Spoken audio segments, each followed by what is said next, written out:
லேவியராகமம் 22 அதிகாரம். பின்னும் கர்த்தர் மோசேயை நோக்கி, இஸ்ரவேல் புத்திரர் எனக்கென்று நியமித்து செலுத்துகிற பரிசுத்த வஸ்துக்களை குறித்து ஆரோனும் அவன் குமாரரும் என் பரிசுத்த நாமத்தை பரிசுத்த குலைச்சலாக்காதபடிக்கு எச்சரிக்கையாய் இருக்க வேண்டும் என்று அவர்களோட சொல். நான் கர்த்தர். அன்றியும் நீ அவர்களை நோக்கி, உங்கள் தலைமுறைகளில் உள்ள சந்ததியாரில் எவனாகிலும் தான் தீட்டுப்பட்டிருக்கும் போது இஸ்ரவேல் புத்திரர் கர்த்தருக்கு நியமித்து செலுத்துகிற பரிசுத்தமானவைகள் அண்டையில் சேர்ந்தால் அந்த ஆத்துமா என் சந்நிதியில் இராதபடிக்கு அறுப்புண்டு போவான் என்று சொல். நான் கர்த்தர். ஆரோனின் சந்ததியாரில் எவன் குஷ்டரோகியோ எவன் பிரமியம் உள்ளவனோ அவன் சுத்தமாக மட்டும் பரிசுத்தமானவைகளில் புசிக்கலாகாது. பிணத்தினாலே தீட்டானவைகளில் எதையாகிலும் தொட்டவனும் இந்திரியங்களிந்தவனும் தீட்டுப்படுத்துகிற யாதொரு ஊரும் பிராணியாகிலும் தீட்டுள்ள மனிதனை ஆகிலும் தொட்டவனும் சாயங்காலம் மட்டும் தீட்டுப்பட்டிருப்பான். அவன் ஜலத்தில் ஸ்நானம் பண்ணும் வரைக்கும் பரிசுத்தமானவைகளில் புசிக்கலாகாது. சூரியன் அஸ்தமித்த பின்பு சுத்தமாயிருப்பான். அதன் பின்பு அவன் பரிசுத்தமானவைகளில் புசிக்கலாம். அது அவனுடைய ஆகாரம். தானாய் செத்ததையும் பீருண்டதையும் அவன் புசிக்கிறதினாலே தன்னை தீட்டுப்படுத்தலாகாது. நான் கர்த்தர். ஆகையால் பரிசுத்தமானதை அவர்கள் பரிசுத்த குலைச்சலாக்குகிறதினாலே பாவம் சுமந்து அதிநிமித்தம் சாகாதபடிக்கு என் கட்டளையை காக்க கடவர்கள். நான் அவர்களை பரிசுத்தமாக்குகிற கர்த்தர். அந்நியன் ஒருவனும் பரிசுத்தமானவைகளில் புசிக்கலாகாது. ஆசாரியன் வீட்டில் தங்கி இருக்கிறவனும் கூலி வேலை செய்கிறவனும் பரிசுத்தமானதில் புசிக்கலாகாது.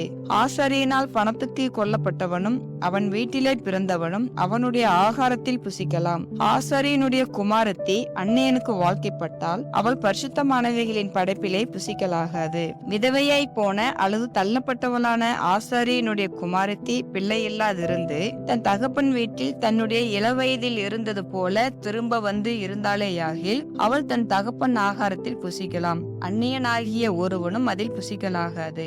ஒருவன் அறியாமல் பரிசுத்தமானதில் புசித்ததுண்டானால் அவன் அதிலே 1/5 அதிகமாய் கூட்டி பரிசுத்தமானவைகளோடும் கூட ஆசாரியனுக்கு கொடுக்க கடவன். அவர்கள் கர்த்தருக்கு படைக்கிற இஸ்ரவேல் புத்திரருடைய பரிசுத்தமானவைகளை பரிசுத்த குலைச்சலாக்காமலும் அவைகளை புசிக்கிறதினால் அவர்கள் மேல் குற்றமான அக்கிரமத்தை சுமர பண்ணாமலும் இருப்பார்களாக. நான் அவர்களை பரிசுத்தமாக்குகிற கர்த்தர் என்று சொல் என்றார். பின்னும் கர்த்தர் மோசேயை நோக்கி, நீ ஆரோனோடும் அவன் குமாரரோடும் இஸ்ரவேல் புத்திரர் அனைவரோடும் சொல்ல வேண்டியது என்னவென்றால், இஸ்ரவேல் குடும்பத்தாரிலும் இஸ்ரவேலில் தங்குகிற அந்நியர்களிலும் தங்களுடைய பொருத்தனைகளின்படியாகிலும் உற்சாகத்தின்படியாகிலும் சர்வாங்க தகன பலிகளாக கர்த்தருக்கு தங்கள் காணிக்கையை எவர்கள் செலுத்த போகிறார்களோ அவர்கள் தங்கள் மனதின்படியே மாடுகளிலாகிலும் ஆடுகளிலாகிலும் வெள்ளாடுகளிலாகிலும் பழுதற்ற ஒரு ஆணை பிடித்து வந்து செலுத்துவார்களாக.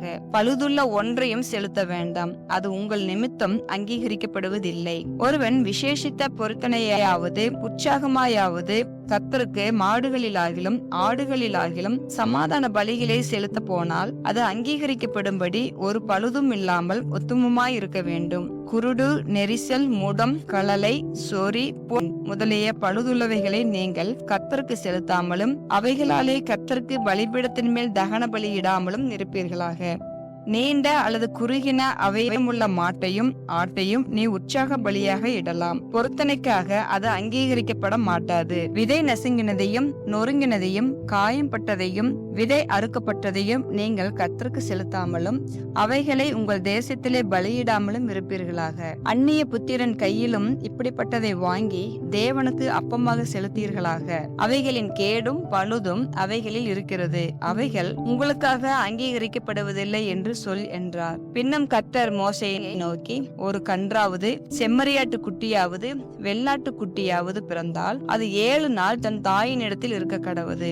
8ஆம் நாள் முதல் அது கர்த்தருக்கு தகன பலியாக அங்கீகரிக்கப்படும். பசுவையும் அதன் கன்றையும் ஆட்டையும் அதன் குட்டியையும் ஒரே நாளில் கொல்ல வேண்டாம். கர்த்தருக்கு ஸ்தோத்திர பலியை செலுத்துவீர்களானால் மனப்பூர்வமாய் அதை செலுத்துவீர்களாக.